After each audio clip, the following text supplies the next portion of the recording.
Viral di media sosial kisah perempuan tertipu saat membeli drone murah di online shop. Bukan drone seperti yang dipesan, perempuan itu justru menerima sebotol air mineral.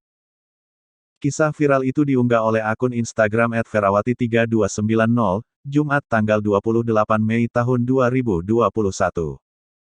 Dalam videonya, ia terlihat membuka kardus berisi paket yang dipesan. Namun, dirinya langsung terkejut setelah melihat hanya ada air mineral di dalam kardus itu. Pada unggahan selanjutnya, terungkap bahwa dirinya memesan sebuah drone hitam dengan harga Rp55.000. Orang yang mengalami kejadian itu adalah Vera asal Jakarta Barat.